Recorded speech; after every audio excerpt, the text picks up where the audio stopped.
Buckminster Fuller was a comprehensive anticipatory design scientist by his own definition. What exactly that meant and how he defined it changed constantly over the course of his lifetime as he sought to make the world work for 100% of humanity as he described it. What he wanted to do was to figure out what all of the problems were within the world in his time and how those problems might evolve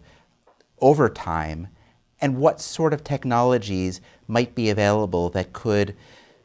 address those problems in a way that would make the world sustainable at every level, from the environment as a whole to individual lives and the ability of individuals in society to thrive. He often overshot as far as his ideas were concerned in terms of coming up with inventions that were improbable at best and required materials, required mechanisms that would take a very long time to come about, that only in our own world, in our own time, have become feasible. But in so doing, he set a sort of a template, I believe, for thinking comprehensively and thinking in terms of the patterns that exist between people and problems and the ways in which solutions need to come from far enough in the future to be able to genuinely address those problems holistically and to be able to do so in time and through time. Buckminster Fuller had many ways over his lifetime that he applied his key invention, the one for which he's best known, the geodesic dome. Possibly his most unexpected use of the dome was initially as an outdoor planetarium in which you would be able to see your relationship to the planet by looking out at the stars through cutouts of the continents, but which became, as he became more ambitious, a globe that would be 200 feet in diameter, placed in the East River in view of the United Nations, that would be completely clad in lighting that would allow for visualizations of everything from climate to where warfare was taking place to global migration patterns. And the idea was this sort of massive visualization that the United Nations could use in order to be able to understand what was happening in the world and the impact of decisions being made within the UN. This never happened. He lobbied for it for decades, and it was never feasible, largely because there were not the sort of data streams that would have been required, and also because he was asking for an enormous amount of money for a very large and unwieldy structure to be placed in the East River. Today, it is incredibly easy to imagine how those data streams might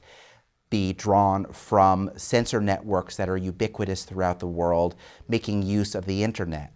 One might initially dismiss the idea of the geoscope as pointless, given that everybody on their computer or on their smartphone is able to see any sort of visualization. We live in a culture that is very much oriented toward these visualizations. Yet the problem is that each of us does so in a way that is very much a matter of how we navigate that global set of patterns, that global set of data that comes through these sensor networks. As a result, we end up, each of us seeing the world in our own way and not really being able to communicate with each other. The idea of the geoscope was quite the contrary, to have a commons by which everyone could come together, as Fuller envisioned it in his time, that body being the United Nations. But today, given the ease with which we could achieve what the geoscope did,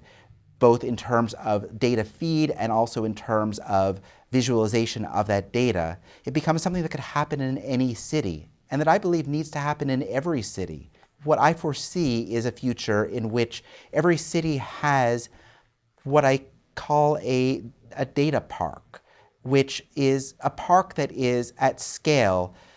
the shape and contour of the city itself, a public space during the daytime covered in grass where people go